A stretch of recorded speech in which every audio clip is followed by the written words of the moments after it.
Ted, welcome to the program. Glenn, always great to be with you. Okay. We booked you yesterday to talk about the subpoena that was going out, and you were going to question Jack Dorsey and others on Friday. Yep. However, the GOP has started to waver on the issue. Why is the subpoena not going out for election interference and muting people who are delivering news about developments on Joe Biden? Well, I believe one way or another it's going to go out, and Twitter and Facebook are both going to testify. Jack Dorsey and Mark Zuckerberg are both going to testify. They're going to testify in person. They're going to testify before Election Day. That's what I think should happen. That's what I am fighting vociferously to make happen. Right now, the companies are negotiating with the chairman's office to discuss terms to come voluntarily. I don't really give a damn whether they come voluntarily or under subpoena. They need to testify in person and answer questions for the American people about why they are trying to steal this election, to suppress the free speech, and to censor censor the press. Why, Ted, is it important for somebody to say, I came voluntarily, not under subpoena? I have no idea, because their lawyers are arguing for it. Right. It makes no difference. Difference. So I don't care if it's pursuant to a subpoena or they agree to come. But they are apparently trying to negotiate the terms. What I am pressing for, and listen, I hope Republicans stand firm. I mean, it's a matter of the Republicans on the committee not going wobbly, as Margaret Thatcher famously said some decades ago, and I hope that we do stand firm, and I'm doing everything humanly possible to urge my colleagues to do exactly that. I don't know what their problem is, but I think the American people on the right are really, really tired of the saying one thing and doing another on this. I appreciate you standing firmly for the First Amendment. You said yesterday that Jack Dorsey is behaving as like Joe Biden's press secretary. Yeah. Well, here's how the whole thing came to pass. So it was last week, as you know, the New York Post had two consecutive blockbuster stories. The first story, based on emails that allegedly came from Hunter Biden's computer, show that Joe Biden is not telling the truth and has been. They allege meetings between Joe Biden and Ukrainian oligarchs that Biden has repeatedly denied. The second blockbuster story was based on additional emails that showed Communist China offering Joe Biden directly millions of dollars. And it's important to underscore, look, this is not about Hunter Biden. By all appearances, Hunter Biden has led a troubled life, has made some unfortunate decisions.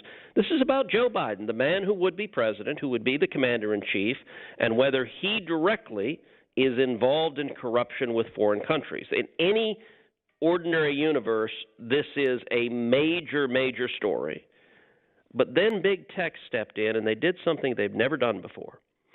We know that Big Tech has been censoring individual conservatives, trying to suppress conservative speech. But the step they took here is they blocked, if any individual user tried to share either of the New York Post stories, you were blocked.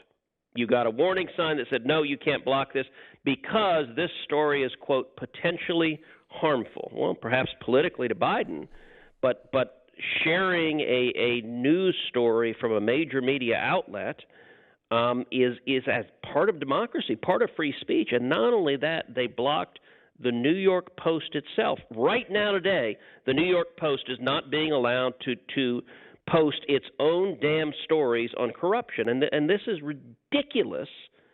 It's a threshold that's never been crossed before of Silicon Valley oligarchs declaring the authority to determine what the press is allowed to report and who's allowed to see it. Well, the mainstream media is right in there with them. They're calling anything, really anything now, a conspiracy theory. They're calling all of these documents, and we don't have them only just now from the computer, but one of Hunter Biden's partner has released 28,000 emails to Peter Schweitzer. And we already now know that many of those documents on the computer are documents that he, as a partner, had with Hunter Biden, showing the relationships here. But they're calling it a conspiracy theory. If you bring up election interference, it's a conspiracy theory. You talk about that there is possible voter fraud. It's conspiracy theories. Ted, they are marking half of the population as crazy. Well, and they are gaslighting us. They are deliberately suppressing. The New York Post has the fourth highest circulation of any newspaper in America. It's over 200 years old. The New York Post was founded by Alexander Hamilton. And Jack Dorsey is saying he can decide. By the way, if they can censor the New York Post, they can also censor the New York Times. A Politico reporter tweeted about the New York Post story. They blocked the Politico reporters until the reporter got on his knees and groveled and apologized to the big tech masters for daring to address a topic that his overlords don't wish him to address. And by the way, the Democratic talking point. So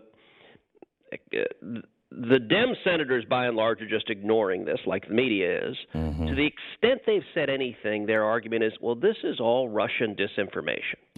Well, okay, if that's your argument, fine. Prove it. Show some evidence.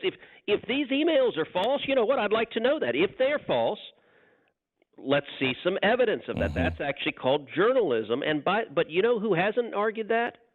Joe Biden. Joe Biden has not denied this is Hunter Biden's computer. He has not denied the emails are real. He has not denied that he met personally with the Ukrainian oligarch after lying to the American people and saying that he didn't. He has not denied that Communist China offered him personally millions of dollars. And the entire press is refusing to do their jobs. I mean, Joe Biden did an ABC town hall that was practically a kumbaya love-in where they were in robes and had daisies in their ears. I mean, it was ridiculous. Mm-hmm. And Stephanopoulos, okay, one of the supposedly undecided voters was a former White House speechwriter for Barack Obama. You got a problem with that? He was seriously considering Donald Trump. Come on. Jeez. It's nuts, and Glenn, you've worked at these media organizations. How do they do this? How does the media? Oh, this is beyond. CNN, this is beyond anything that I have ever witnessed.